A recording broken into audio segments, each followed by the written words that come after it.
할렐루야. 우리 옆에 분들과 함께 인사하겠습니다.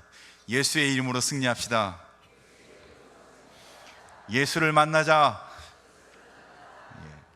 오늘 예배를 통해 예수님의 은혜가 충만하게 주님의 이름으로 축복합니다. 저는 예배 때마다 이런 기도를 합니다. 하나님, 빈자리를 채워주옵소서.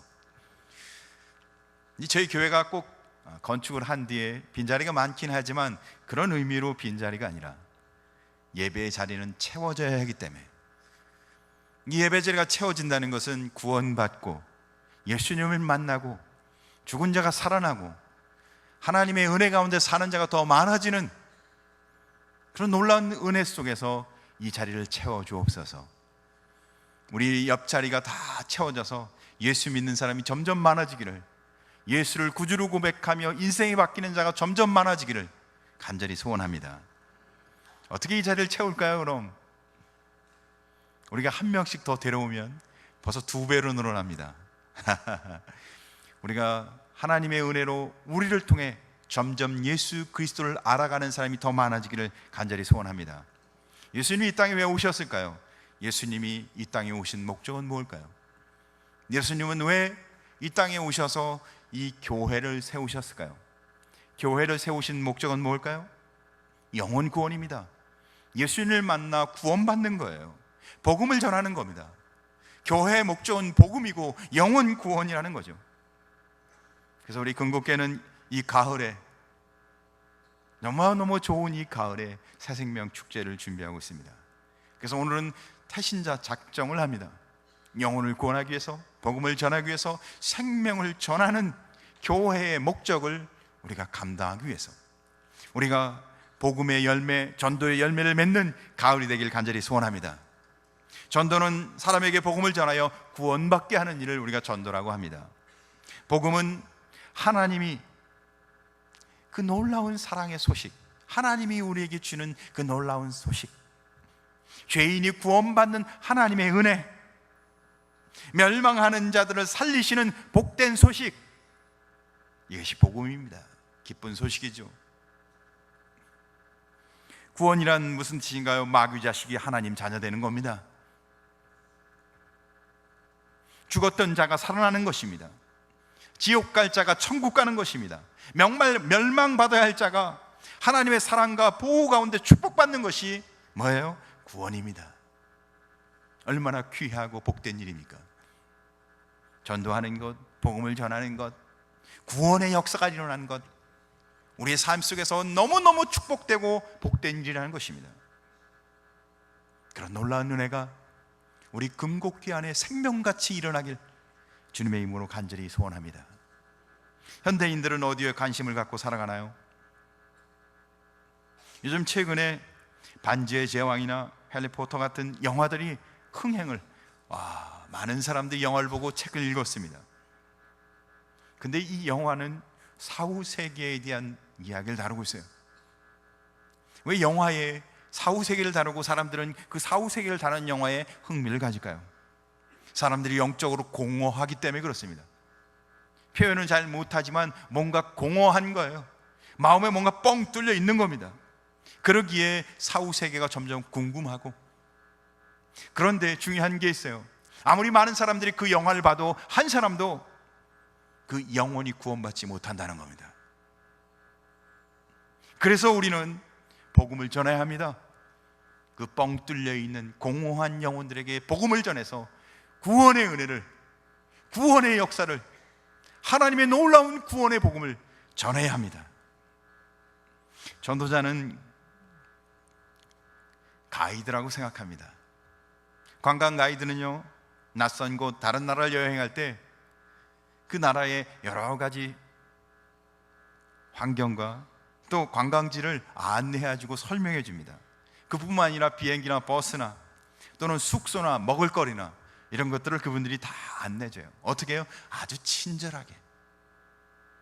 근데 복음 전도자도 가이드입니다. 어디로 인도하는 가이드일까요? 천국으로 인도하는 가이드입니다. 우리는 천국 가이드예요. 우리가 복음으로 하나님의 나라를, 천국을 수많은 사람들에게 인도하고 그들에게 소개하는 가이드라는 사실을 기억하시기 바랍니다. 전도자는 천국 가이드입니다. 그래서 이 가이드는 두 가지를 제가 보기엔 잘해야 한다고 생각해요. 첫째, 천국 가이드는, 이 전도자는 하나님을 소개해야 합니다. 근데 어떻게 해요? 자연스럽게 소개해야 돼요. 근데 자연스럽게 소개하는 방법은 뭘까요? 내가 만난 하나님을 증거하는 겁니다. 내가 체험한 하나님을 고백하는 겁니다. 내가 느끼고 고백하고 내가 행복했던 그 신앙을, 그 은혜를, 하나님의 사랑을 나누는 거예요. 예수 그리스도를 다 구주로 믿으시죠? 예수 믿고 인생이 바뀌셨죠? 행복하시죠? 기쁨이 있죠? 감사가 있죠? 예배를 통해 은혜 받으시죠? 그걸 나누라는 겁니다. 자연스럽게 하나님을 나누는 겁니다. 천국 가이드는, 복음 증거자는 하나님을 나누시는 겁니다. 은혜 받은 건 나누시기 바랍니다. 이번 추석에 여러분 주변에 예수 믿지 않는 사람 만나면 은혜 받은 건 나누시기 바랍니다. 하나님이 나의 삶에 변화 주신 건 나누시기 바랍니다. 하나님을 소개하시기 바랍니다. 천국 가이드로, 복음 전도자로. 두 번째요, 친절해야 합니다.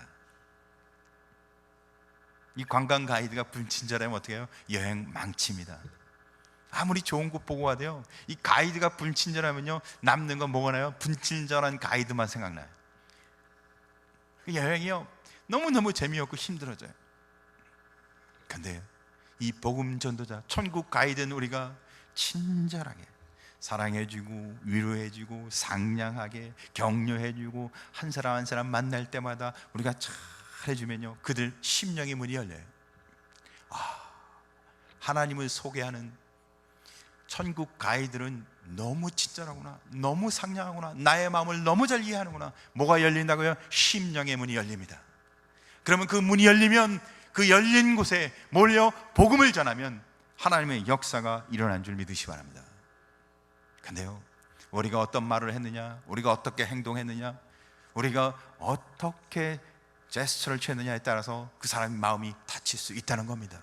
그러니까 믿는 자는요, 말 한마디도요 바뀌어야 돼요. 천국 가이드로서 우리는 상냥한 말, 사랑스러운 말, 위로의 말, 격려의 말, 감사의 말, 은혜의 말. 왜요? 복음을 위해서, 우리에게 주신 은혜를 위해서. 여러분, 친절한 천국 가이드가 되시길 간절히 소원합니다. 사라센 제국에 압둘라만 3세라는 왕이 있었습니다. 지금으로부터 3000년 전 BC 1000세기 경에 있었던 왕이었습니다. 그런 왕으로 49년 동안 통치했어요. 49년, 왕이 49년이면 굉장히 오랫동안 통치한 겁니다. 그는 49년 동안요, 많은 걸 누렸습니다. 첫째, 뭘 누렸겠어요? 돈을 1년에 지금으로 환산하면 1년에 260억을 벌었대요. 이야, 정말 많이 벌었어요. 그거 우리 조금만 떼어주면 우리 빚 다 청산할 텐데 260억을 벌었답니다. 1년에. 대단한 부자였습니다. 언제요? 3000년 전에 그렇게 돈을 벌었다는 거예요. 그래요, 그렇게 돈이 많으니까 부인이 몇 명 됐을 것 같아요? 3313명. 이야, 솔로몬보다 더 많아요. 근데 부인이 이렇게 많으면 자녀는 몇 명이었겠어요? 자녀는 616명이었답니다. 그러니까 부인 중에 대부분은요, 이 남자하고 하룻밤도 못 보낸 거예요. 자녀가 616명밖에 안 되니까요. 그는 자기가 누릴 수 있는 모든 걸 누리며 생을 살았습니다. 근데 그가 죽을 때 마지막으로 남긴 말이 뭔지 아십니까? 내가 내 인생을 살아가며 행복한 날은 14일밖에 안 됐다. 세상에 모든 걸 다 누린 자가 그의 삶 속에 행복한 날 14일밖에 안 된다는 거예요. 세상 것 다 누렸는데 그가 행복한 날짜가 14일밖에 안 된다는 겁니다. 그러나 예수 믿으면 평생 행복할 줄 믿으시기 바랍니다. 저는 예수 믿으니까 얼마나 행복한지 몰라요. 전 예수 믿어서 모든 게 다 잘 인생입니다. 여러분도 예수 믿고 인생 바뀌지 않았나요? 예수 믿고 행복하지 않나요? 제가 만나보니까 예수 믿고 행복하다고 하는 사람이 주변에 얼마나 많은지. 예수 믿으면 행복해져야 합니다. 인생이 바뀌어야 합니다. 할렐루야. 오늘 본문에는 예수 만나 바뀐 인생 한 명이 있습니다. 그의 이름은 사울이에요. 근데 그는 원래 핍박자 사울이었습니다. 그는 원래 핍박자였어요. 누구를 핍박해요? 예수 믿는 사람들을 핍박하는 사람이었습니다. 믿는 성도들을 체포하고, 믿는 성도들을 핍박하고, 교회를 핍박하고, 짐승같이 산 사람이었습니다. 사람을 죽이니까 짐승 같은 자죠. 그러던 그에게 예수님이 나타납니다. 그리고 예수님을 만나고 그는 개종하고 복음 전도자로 인생이 바뀝니다. 그리고 그는 행복한 사람, 자기가 정말 가장 행복한 삶을 살았다고 고백한 자로 바뀝니다. 그 당시에 복음이 왕성하게 증거되기 시작합니다. 유대인이었던 사울이 그걸 지켜봐요. 그는 종교적 신념이 강한 사람이었습니다. 이건 아니야. 세상에 촌동네 예수라는 청년을 믿고 사람들이 추종하는 걸 보고는 저 예수쟁이들 가만히 두면 안 되겠구나. 그래서 그는 증오하고 그 예수 믿는 사람들을 핍박하기 시작합니다. 그는 종교적 신념이 강해서 이 일을 관철하기 위해서 예루살렘 공의회에서 공적으로 이 일을 공증받습니다. 죽여도 괜찮고 잡아와도 된다는 허락을 받아요. 그래서 당시에 예루살렘에 있던 많은 사람들이 도망가면서 다메섹으로 많이 갔어요. 그 당시에 다메섹은 큰 도시였습니다. 그래서 그 소문을 듣고 다메섹으로 이제 예수 믿는 사람 잡으러, 예수 믿는 사람 핍박하러 가는 길이었어요. 그러면 벌써 1년 이상 예수 믿는 사람만 잡으러 다녔습니다. 눈이 벌겋게 여기 오니까 예수 믿는 사람 많네요. 사울이 왔으면 아마 좋아했을 거예요. 이렇게 많구나. 우리 주변에도 예수 믿는 사람 혐오하는 사람들 많습니다. 예수 믿는다는 이유로 싫어하고 핍박하는 사람들 많습니다. 믿는 아내를 구박하고, 믿는 자녀를 구박하고, 믿는 직장 동료를 구박하는 사람들이 있습니다. 근데요, 구박 안 받는 방법 한 가지 제가 알려드릴까요? 구박 안 받는 방법, 예수 안 믿는 척하고 살아가면 됩니다. 한 번도 교회 다닌다는 이야기 안 하고, 식사기도 절대 하면 안 되고, 그러면요 구박 안 받아요. 그런데 어떻게 그렇게 살 수 있겠어요? 예수는 생명이신 그분이 내 안에 계신데 어떻게 예수 안 믿는 것처럼 살아갈 수 있겠습니까? 오늘 핍박자 사울은 다메섹으로 가는 중에 예수님을 만납니다. 다메섹 가는 도중에 하늘에서 강한 빛이 사울을 비칩니다. 사울은 그 빛에 꼬꾸라집니다. 그러고는 어떻게 해요? 앞을 볼 수 없게 됩니다. 그러고는 한 음성이 들려요. 사울아, 사울아, 내가 어찌하여 나를 핍박하느냐? 누구세요? 무서워서 떨리는 음성으로 묻습니다. 누구세요? 내가 핍박하는 예수라. 자기를 핍박하는 사울을 예수님이 만나 그 인생을 변화시키는 과정이었어요. 그는 예수님이 나타나 빛 가운데 나타나 그를 꼬꾸라뜨리고 앞도 안 보고 그가 움직일 수도 없는 상황 가운데 어떻게 해요? 그가 완전히 제압당한 것입니다. 눈이 감겨버리고 밥도 먹을 수 없고 물도 마실 수 없고 예수님이 그를 완전히 어떻게 해요? 결박시킨 겁니다.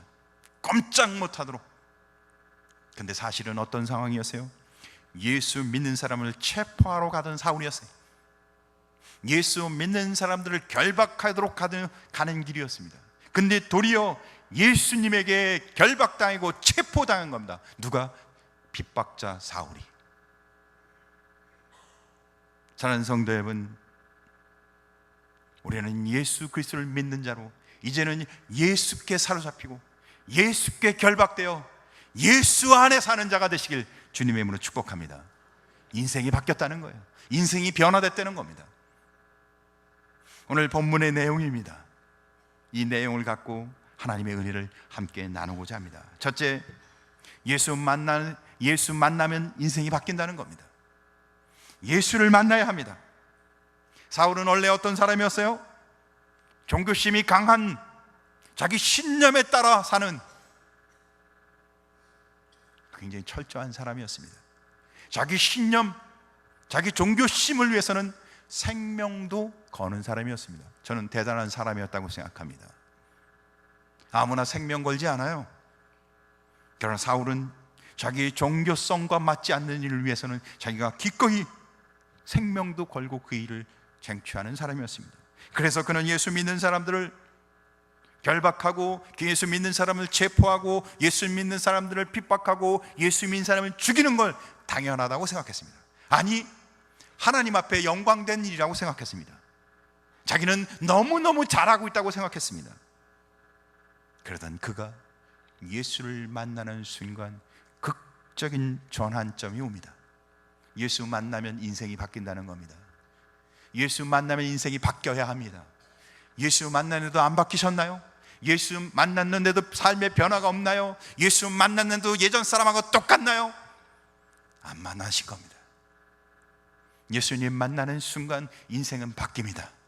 예수님은 우리를 바꿔놓습니다. 예수님이 우리 인생을 뒤집어 놓습니다.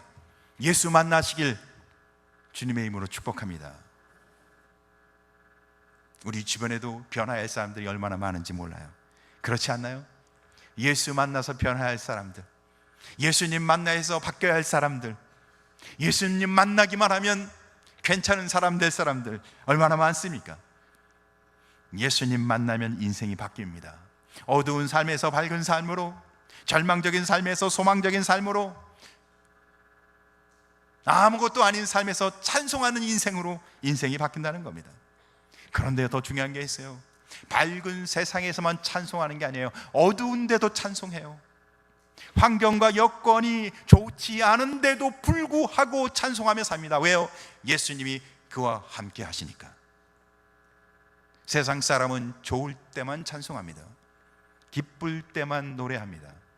그러나 예수 믿으면 인생이 바뀌어요. 어두운 데서도 찬송할 수 있습니다. 슬픈 가운데도 기뻐할 수 있습니다.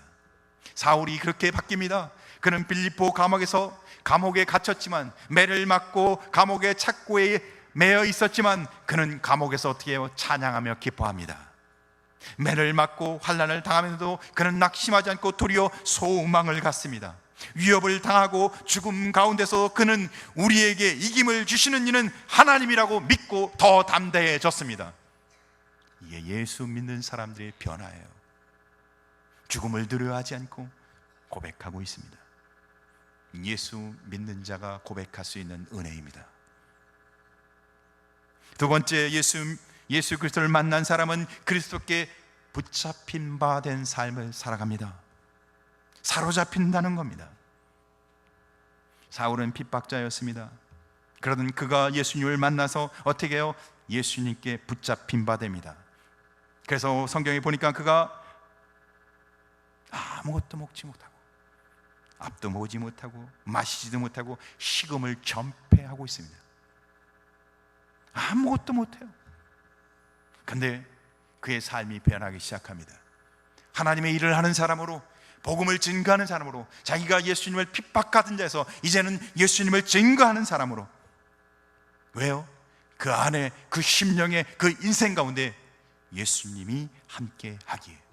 갈라디아서 2장 20절 말합니다. 내가 그리스도와 함께 십자가에 못 박혔나니 그런즉 이제는 내가 산 것 아니요 오직 내 안에 그리스도께서 사신 것이라. 이제 내가 사는 것은 나를 사랑하사 나를 위하여 자기 몸을 버리신 하나님의 아들을 믿는 믿음으로 사는 것이라. 할렐루야. 이제 우리는요, 예수 믿고 나 의지하지 않고 물질을 의지하지 않고 주님이 내 안에 계신 그 은혜로, 나를 위해 십자가에 죽으신 예수 그리스도의 은혜로 살아가야 한다는 겁니다. 그리스도의 사랑이 우리를 강권하시는도다. 할렐루야. 우리는 예수를 인격적으로 만났습니까?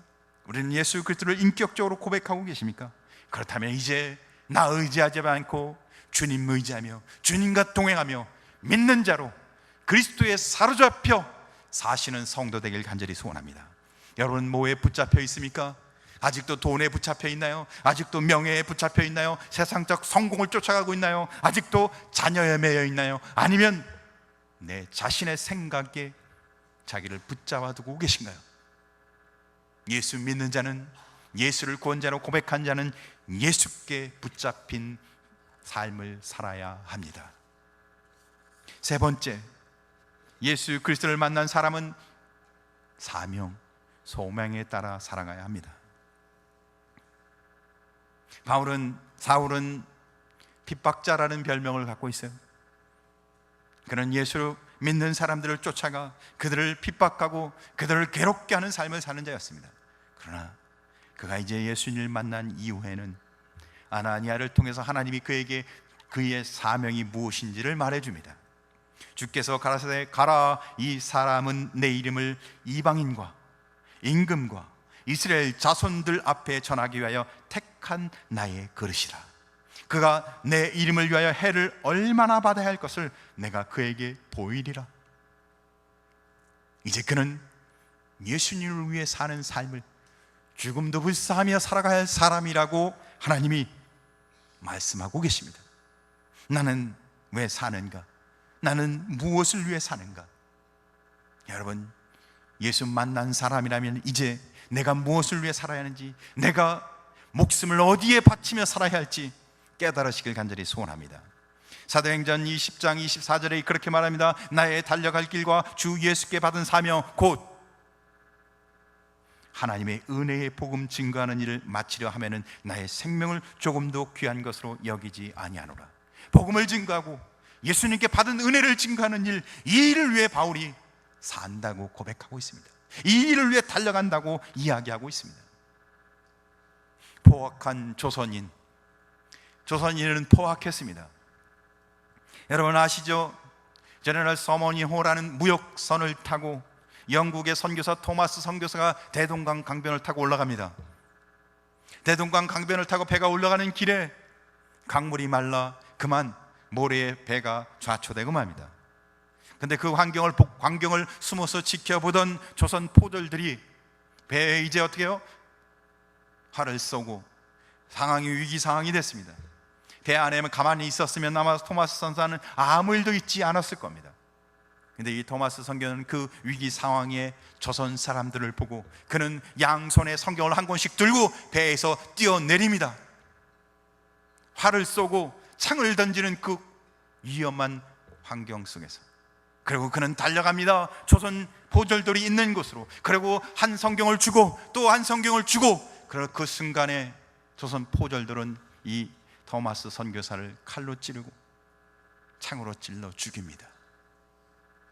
자기에게 생명의 복음을 전하는 이 외국 선교사를 죽였던 겁니다. 포악한 조선 사람들.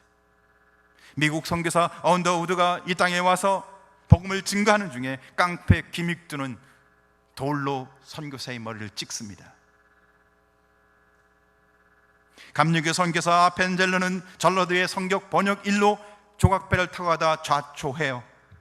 부상을 입고 끝내 순교하고 맙니다. 그 당시에 조선은 어떤 땅이었습니까? 이름도 없는 곳이었고 사람들이 이야기하면 어디에 있는지도 모르는 나라였습니다. 근데 그들이 이 땅에, 그 먼 이국의 외국 선교사들은 이 땅에 와서 피를 흘리고 목숨을 바쳤습니다. 왜요? 복음을 전하기 위해. 그러면 우리는 어떻게 살고 있습니까? 우리 옆에 이웃에게 복음을 전한다고 누가 내게 돌을 던지거나 그들이 내게 복음을 전한다고 해서 내가 피 흘릴 일이 있거나 그런 일이 생기나요? 우리가? 그렇지 않습니다.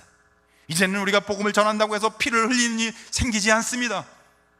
목숨을 걸고 복음을 전하지도 않아도 됩니다. 우리는 이웃을 위해 복음을 전파해야 합니다. 먼 이국 땅에 우리가 누군지도 모르고 와서 피를 흘리고 목숨을 거 우리에게 복음을 전한 선교사들의 빛을 생각하며 우리 가족 중에 예수 그리스도를 알지 못하는 사람, 친척 중에 예수님을 모르는 사람, 이웃 중에 예수를 모르는 사람, 내가 직장 동료 중에 예수를 모르는 사람, 내가 만나는 사람 중에 예수를 모르는 사람, 이 사람들에게 뭐를요? 복음을, 예수 그리스도가 나의 구원자 되심을, 여러분을 구원하신 그 은혜를, 다른 것 전하는 게 아니에요. 날 구원하신 그 은혜를 우리가 꼭 전하는 은혜가 있길 간절히 소원합니다. 일본의 정신적인 지도자 우찌무라 간조는 이렇게 얘기합니다. 그리스도를 아는 것, 복음을 전하는 것, 이것이 진짜 복이다. 진짜 복이 딴 데 있지 않다는 겁니다. 영국에서 수상을 4번씩이나 역임했던 가장 존경받았던 글래드스톤 수상은 한 젊은이가 찾아왔을 때 그 젊은이가 수상에게 이렇게 말합니다. 내 마음속 깊이 슬픔이 가득 차 있습니다. 아마 우울증이나 아니면 정신질환 같은, 아니면 큰 고통 가운데 있었던 것 같습니다. 어떻게 치료할까요? 한 가지 방법이 있네. 무엇입니까? 자네 예수 믿고 예수를 전하세. 예수 믿고 예수를 전하면 그 병 치료될 것세. 사랑하는 성도 여러분, 예수 믿는 것 같지만 우리가 복음을 전하는 일은 하지 않습니다. 왜요? 믿었다면 증거해야 합니다. 내가 이 생에 태어났다면 결혼하고 아이 낳는 것처럼. 그렇지 않나요? 이 땅에 태어나서 누구나 더 대부분의 모든 사람은 어떻게 해요? 태어나면 결혼하고 아이 낳는 걸 당연하다고 생각하잖아요.